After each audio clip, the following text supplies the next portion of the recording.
Hello, everyone. I'm here with Oh, Angel Romero and Ronit Widmann-Levy, and I'm very excited today to be interviewing them for their upcoming performances for U.S. Classic Guitar in Hawaii, Portland, and Los Angeles. How are you guys doing today? excellent. Very good. It's good to be here. So great to see you. So I Likewise. was I was just curious, how did you two meet, and what was your first collaboration like? Go, What was go your ahead, first Ronit. collaboration?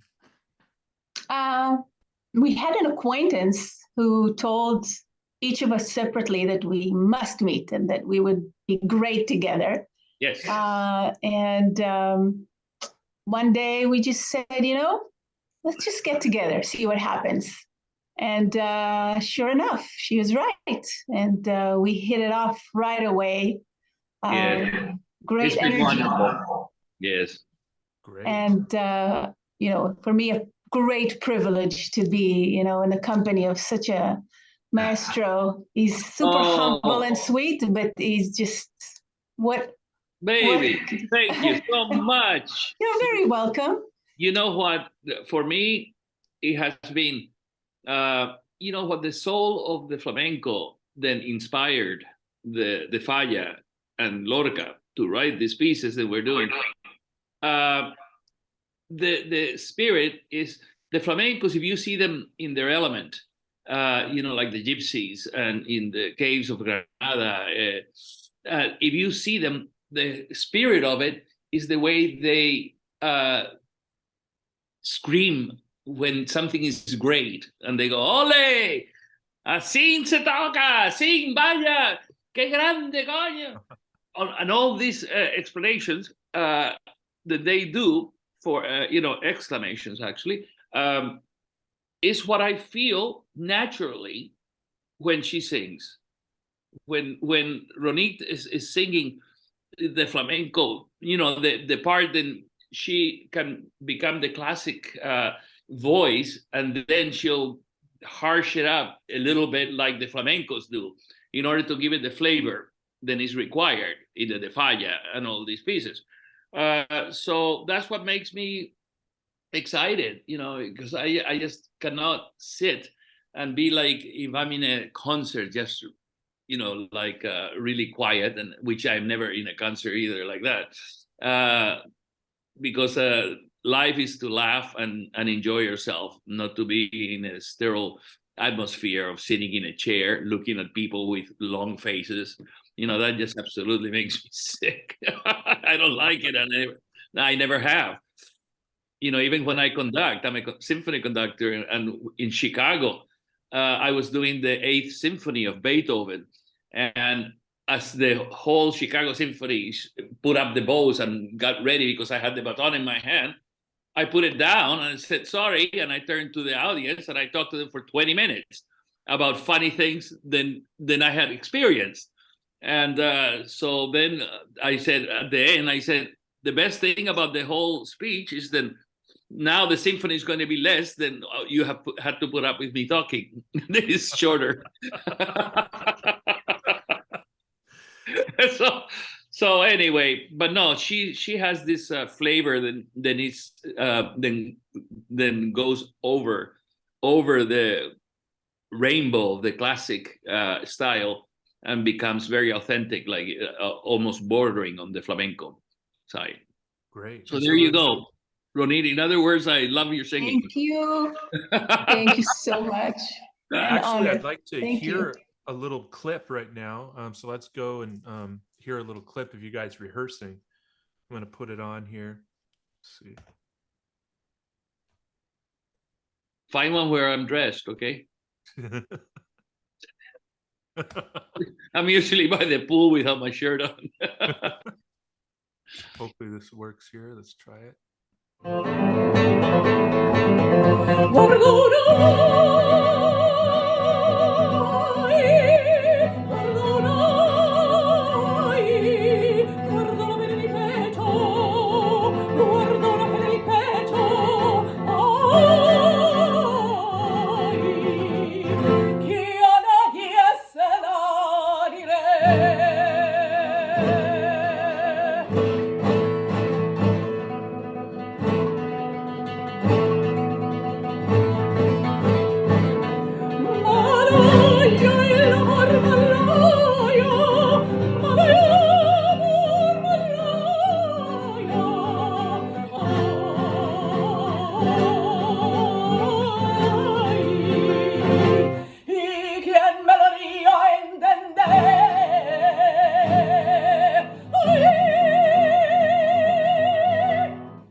Incredible, Ronit.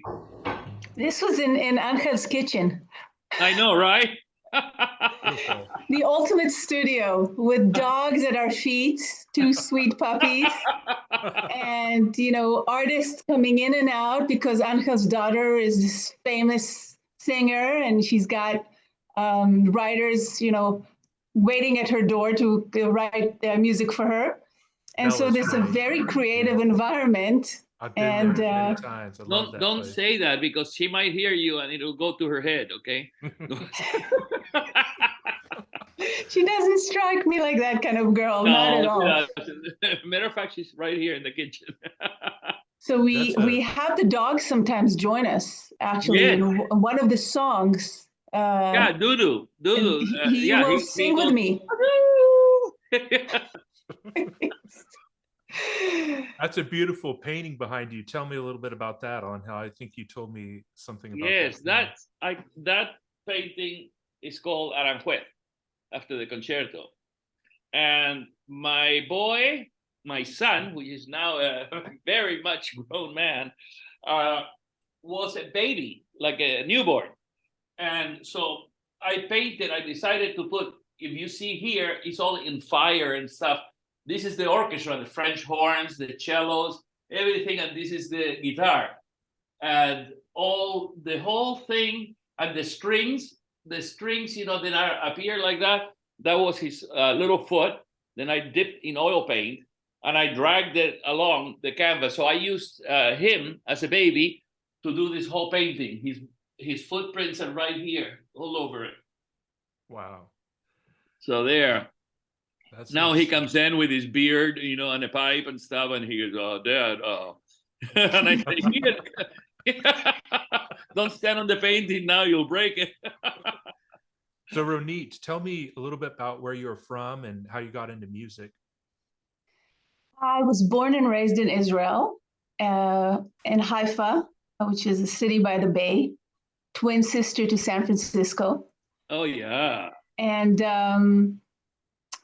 I started in music. There was a music school in Haifa, and I had amazing teachers. All of them were teaching at the academy in Jerusalem.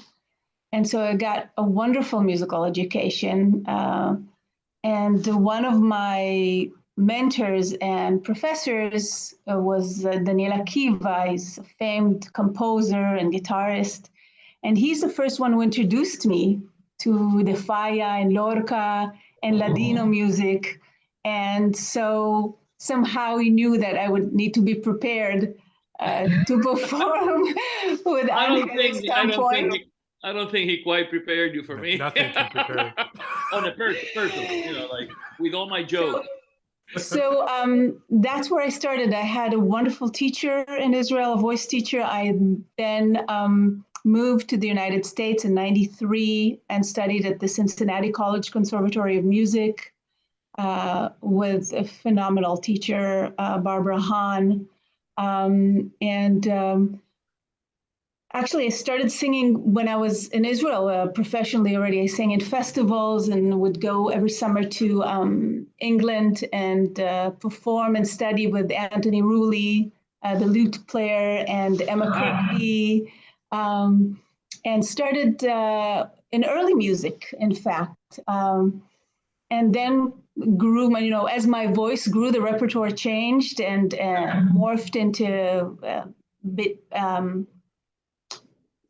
more of a lyric soprano, and I moved into Micaela, Violeta, Tosca, and did a lot of symphonic works and Schoenberg, Pierrot Lunaire, and many recitals, and it's gave me the facility to sing various repertoire and enjoy anything from John Dowland to later on Wagner, which I performed in Bangkok at the opera in the role of Freya. So I feel very, very fortunate and blessed. I've had great teachers, and the ones who supported me were awesome. And the one that told me that I have no talent gave me the drive to show them that I could do it. Where is the Great. one who told you then you have no talent? I want to go and hurt him. No. No, I think the lesson for me there is when I get a young student, and I teach quite a bit, and I've given master classes. When you see somebody young, you don't know. Sometimes you know when they're talented, but sometimes you don't know. And you should be very careful what you tell people. In my case, telling me I can't do something makes me want to do it even more and work harder. Reverse psychology, yes. Yes. Right. And for others, they believe you and they buy into the I probably can't do it.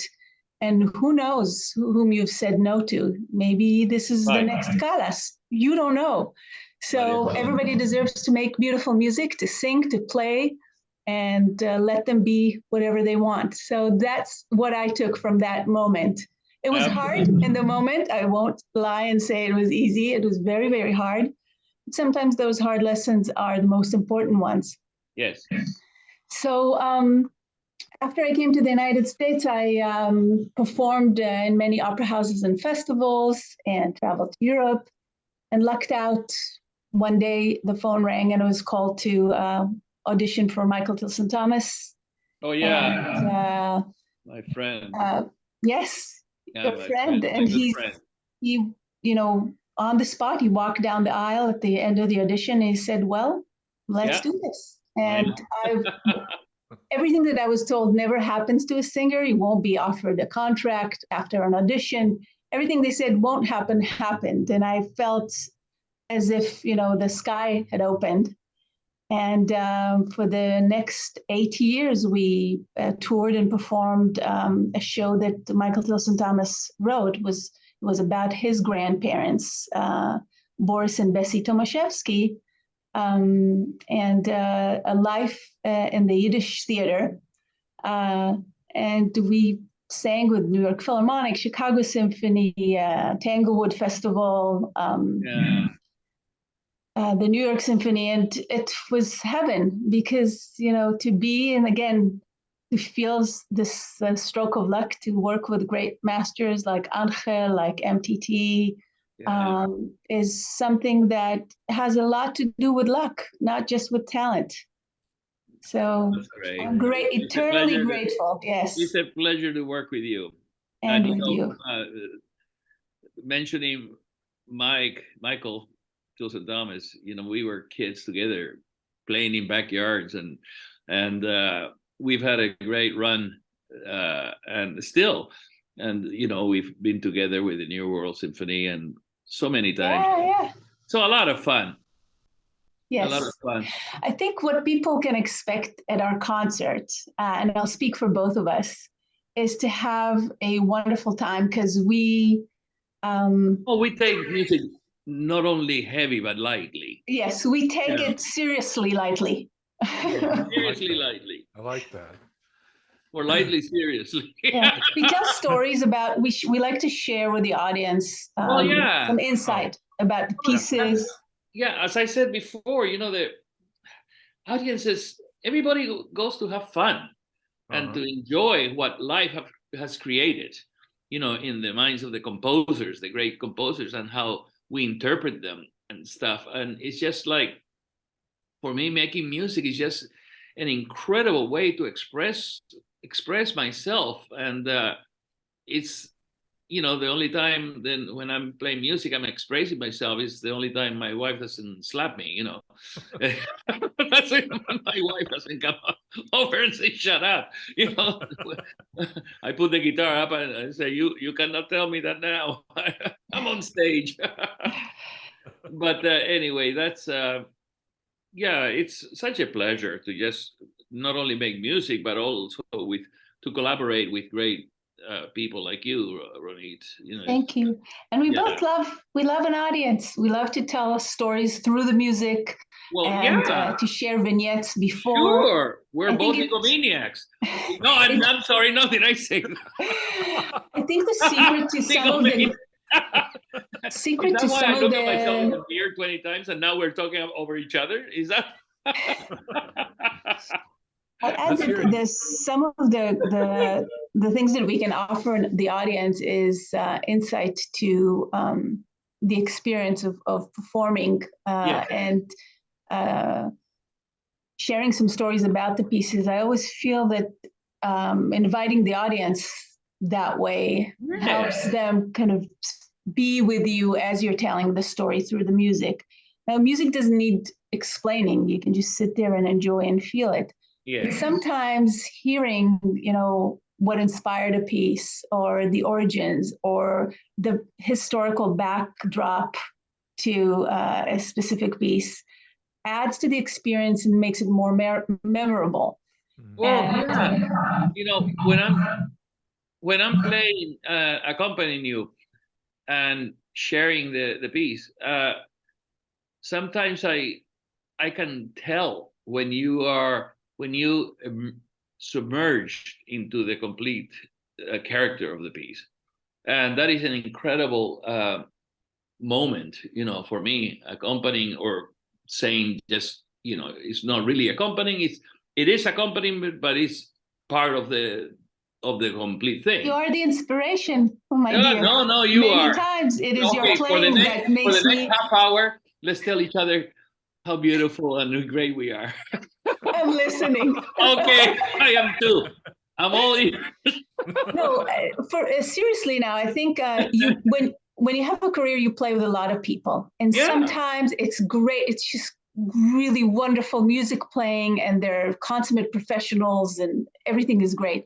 And sometimes it goes beyond that, and there's an inspiration, like Angel just said, you get submerged in this, and I thrive on that feeling of, just being the music and not just playing or singing the music, but feeling that it's almost a muscle memory that is, flowing out of you and not something that you're in control of. At a certain point in a musician's life, the technique and everything is there, and it's just you playing through the instrument.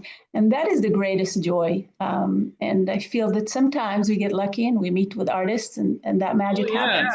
Yeah, and a lot of things that are phenomenal. I remember one night I was playing in London, and right before intermission, during intermission, we took I was told in the Countess of somewhere was trying to meet me, and so it was up in the 4th floor or 3rd floor. So I got in the elevator with the conductor and pushed the button and went up, but the elevator got stuck.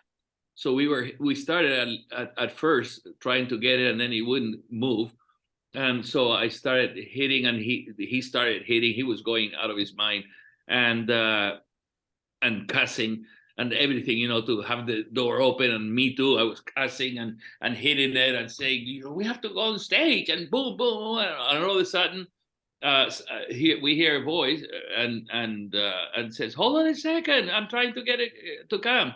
So one more cuss word comes out, and as the door open of the elevator, and there's the Queen staring at me. And I go like, oh, this is so effed up. Oh, your Majesty. This is so effed up. Oh, hello, Your Highness. Think moments like that, And another time I was up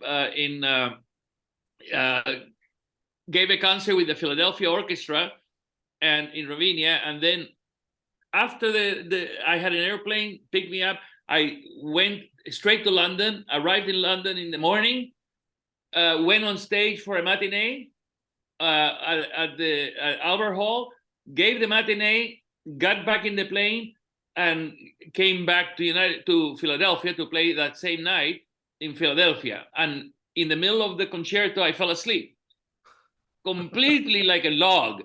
And when I finished, I was awakened by the applause, and I was embarrassed, and I put my head up, and everybody's clapping and bravoing. And I say to the conductor, he says, it's the best Aranjuez you've ever played. I played part of it in my sleep. My hands knew where to go, So. Oh, wow. Anyway, Okay, Ronit, it's time for you to speak about yourself. You guys are so entertaining, and I just want to Yeah. urge everyone to come out to these performances. So we're risking our lives and going to the largest volcano that's currently Oh, erupting stop in the it. world to go play Well, the music. No, it's actually safe. It's fine. But that'll be interesting. We'll probably get a lot of energy from that mountain erupting while we're in Hawaii, and then we're coming back to Portland, and then end up in Los Angeles. So I urge you to come out and get tickets if you can somehow make it to that Hawaii performance. I really uh, highly suggest going, because it's just an incredible venue. It's incredible backdrop. Behind them, you'll see the ocean crashing in the background. It's just an amazing place. And then Portland, and we the have volcano coming through the window. it's a long ways away, and so we're safe. It's moving at 0.01 miles per hour, and they say it could take out the Saddle Road in a few days, or maybe a week, but that's all right. The airport will be there. We'll be okay. Yeah. Can you put Ronit's face instead of yours now? No, I mean, you're a good-looking guy, but I mean, Ronit. You don't see her face? It's on the No, left. yeah, but not on the screen. Oh, really? Yeah, it's on my screen. I wonder, you'll see it in the interview. Like I see. Well, now I see you, and I don't see her. Here, let me see what I can do here. Yeah, I think it has to do with your view. There. Okay, when I speak, you Yeah. can see my face. Yes. Well, I better be quiet then. Yeah, no, shut him up and you talk. Now do you see her? Yes, I do. It's a So pleasure. tell me a little bit about the Ladino music that you're going to be performing. This is really interesting. I'd like to hear a little bit about that.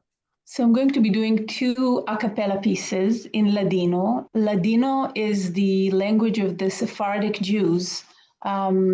The Ashkenazi Jews, the Eastern European Jews, have their own language, Yiddish. And the Sephardic Jews who were in Spain and were expelled from Spain in 1492, spoke Ladino. It's a mix of Castilian and Hebrew, it's a beautiful language. If you speak Spanish, you're more than likely to understand everything. The pronunciation is slightly different. But the most beautiful thing about Ladino is that it is a tradition that was originally passed on from mouth to mouth. Women were singing to their children, people were singing in synagogues, and the songs are very much about life experiences, births, and love, and husband and wife, relationships, a jealous wife, some lullabies, beautiful lullabies, one of which I will be singing, Nani Nani. Nani Nani, I'll just say something about that because it's one of the more interesting ones. The lullaby starts with the baby sleeping and the mother saying, with the baby still awake, and the mother singing, "Sleep, sleep, my son. You will rest well and go to school tomorrow, and your mother loves you, and all will be well." And as the child falls asleep, the second verse is already, "Sleep, sleep, my son. Soon your father will come back from his other woman. She is not more beautiful than I, nor did she have better jewelry." And she unfolds, her bitterness over her husband's unfaithfulness.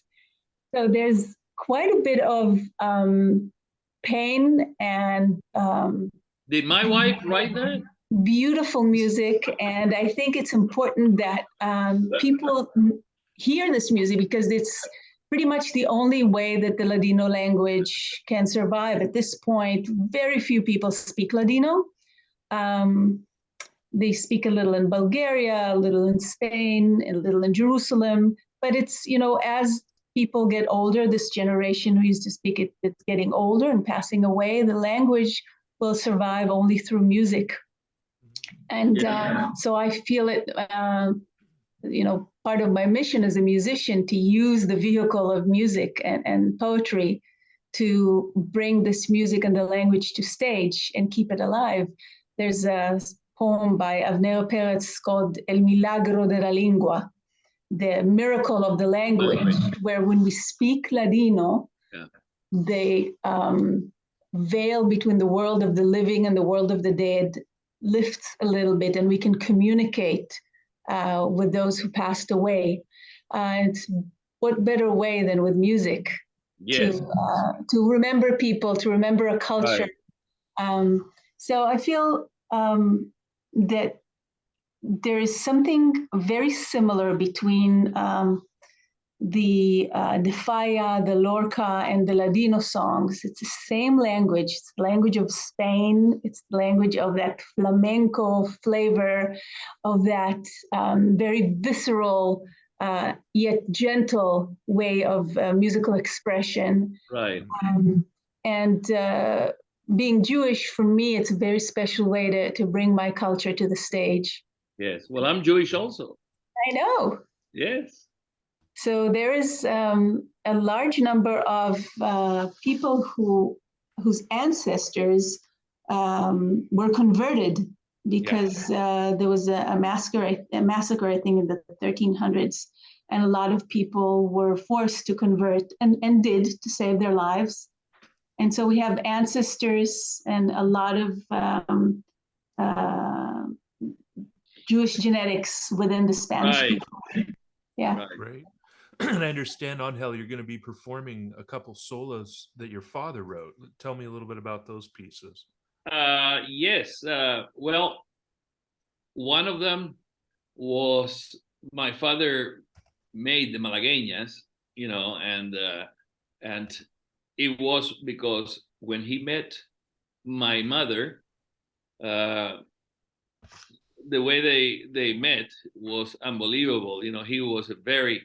He was 16 years old and she was 19, and in Malaga, and he went actually to teach guitar lessons to her sister Lola, and when he knocked at the door, he wore this black flat hat and a bow tie, black and satin.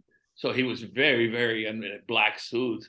And when he knocked at the door, my mother opened up the little door to look, the peephole, how they call it or whatever, and she saw him standing there all erect, dressed like that, and she just shut the thing real quick and just collapsed laughing at him. So, then she was embarrassed and she did that. And she waited for about 10 minutes and then opened it up, thinking, of course, that he had left, and he was still erect in front of the door. So anyway, they met, and then history is history. After a few months, my grandmother asked him how, because he kept teaching the little girl, if she was very talented, and that's why he chose to. And he said, "No, madam, your child has absolutely no talent in the guitar, but I'm just in love with your other daughter." But your little daughter has no hope with the guitar at all. Wow. So that's the story. And then, he just infusioned all the character of Spain and into his music. When he passed away some years ago, now where he used to walk as a child and without any money during the war and everything in Malaga, now is the big plaza that is in front of the opera house. And if you look, it has boulevards emptying into it. And if you look up, it has a big over the plaza, then says Plaza Celedonio Romero, after my father. They named it, so in his honor. So, well, I'm so excited about these performances coming up, and I just want. And that's Malagueñas. I will be playing the Malagueñas, and also a Fantasia. Oh, excellent. Those are. Yeah.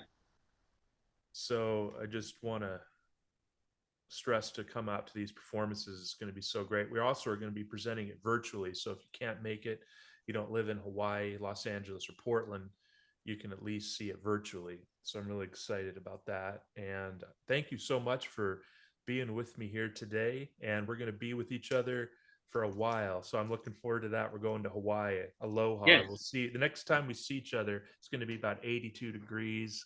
It's going to be sunny. And we're going to be heading to the venue, and we're going to have a great time. We'll get some cigars on hell. Yes, absolutely. Time. Okay. And tequila. Yes. All right. Well, have a good night's rest and have a safe flight tomorrow. And we'll see you guys. You as well. We'll see you all at the concerts. All right. See you later. See you tomorrow, Ronit. See you tomorrow. Goodbye. Big hugs. Bye. Big hugs. Big hugs. Same to you. All right, sweetheart. Bye-bye. Bye, honey.